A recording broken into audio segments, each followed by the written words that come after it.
नमस्कार दोस्तों, मैं जय सिंह स्वागत करता हूं आपका जयसेन फिटनेस में। एनिमल्स फॉर द ग्लोब की इस वीडियो में हम जानेंगे कि इकोसिस्टम के अनुसार जानवरों को खाने के लिए मारना गलत है या सही है। आपने एक टर्म फूड चेन के बारे में ज़रूर सुना होगा। फूड चेन यानी कि खाद्य श्रृंखला। हमारा इंटायर इकोसिस्टम इस फूड चेन पे डिपेंडेंट है।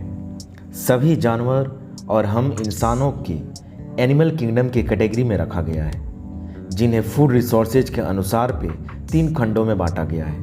पहला हर्बीवोर्स यानी कि शाकाहारी, जो सिर्फ पेड़ पौधे फलों को खाकर या उनसे बनाए गए फूड रिसोर्सेज जैसे कि रोटी चावल पे डिपेंडेंट रहते हैं। दूसरा कार्निवोर्स यानी कि मांसाहारी, जो पशु पक्षी कीड़े समुद्री जीव जैसे कि मछली आदि को खाकर जीवित रहते हैं। और तीसरा ओमनिवोरस जैसे कि सर्वाहारी, जो हर्बीवोर्स और कार्निवोर्स दोनों के कैटेगरी में आते हैं, जो डायरेक्टली या इनडायरेक्टली पेड़ पौधे फल पशु पक्षी और मछलियों आदि को खाकर जीवित रहते हैं। शाकाहारी मांसाहारी और सर्वाहारी यानी कि हर्बीवोर्स कार्निवोर्स और ओमनिवोर्स, ये तीनों एक चेन से जुड़े हैं, जिन्हें हम फूड चेन बोलते हैं, जो हमारे इकोसिस्टम को बैलेंस किया है। उदाहरण के तौर पे मैं आपको समझाता हूँ।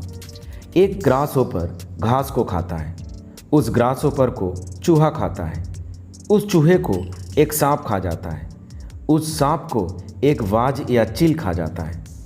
चील के मरने के बाद बैक्टीरिया और फंगस उसको खाते हैं और डिकम्पोज करते हैं, मतलब कि उसको सड़ाते हैं।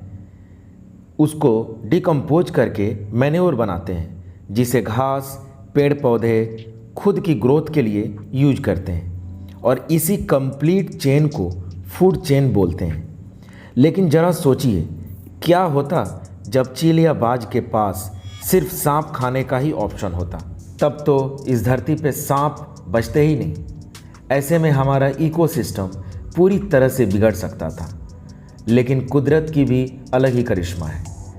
प्रकृति ने चील के लिए बहुत सारे ऑप्शन रखे हैं। एक चील या बाज रैबिट को, चूहे को, सांपों को, छोटे छोटे पक्षियों को, उनके साथ साथ और भी कई सारे जानवर हैं जिन्हें खाकर जीवित रह सकता है। ऐसे में ये छोटे छोटे फूड चेन मिलकर एक कंप्लीट फूड वेब बनाते हैं, जो हमारे इकोसिस्टम को बैलेंस रखते हैं।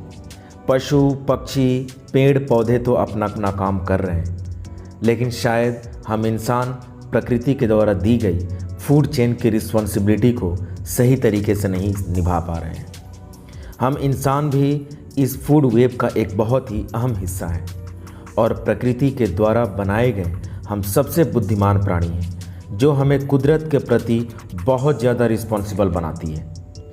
अगर इकोसिस्टम के एस्पेक्ट से देखा जाए तो खुद की भूख मिटाने के लिए किसी अन्य जीव को मारना या अपने परिवार की भूख मिटाने के लिए किसी जीव का शिकार करना बिल्कुल गलत नहीं है। गलत तो तब होता है जब हम किसी जीव को सिर्फ शौक से मारते हैं।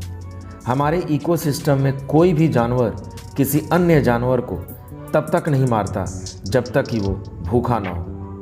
दूध अंडे और मीट के लिए हम पशुओं चिकन मुर्गियों और मछलियों इत्यादि को पालते हैं, जिससे लाखों करोड़ों लोगों का पेट भर सके।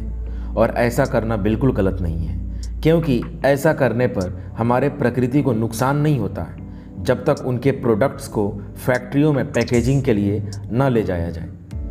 आपके दिमाग में ये प्रश्न आ रहे होंगे कि पेट भरने के लिए हम शाकाहारी भी बन सकते हैं, फिर किसी को मारने की क्या ज़रूरत? इसका जवाब आपको इस सीरीज के नेक्स्ट वीडियो में मिलेगा। मेरे इंस्टाग्राम अकाउंट को आप ज़रूर फॉलो करें, जहां मैं न्यूट्रिशन और फिटनेस रिलेटेड पोस्ट डालता रहता हूं। चैनल को ज़रूर सब्सक्राइब करें और बेल आइकन को प्रेस करें। धन्यवाद।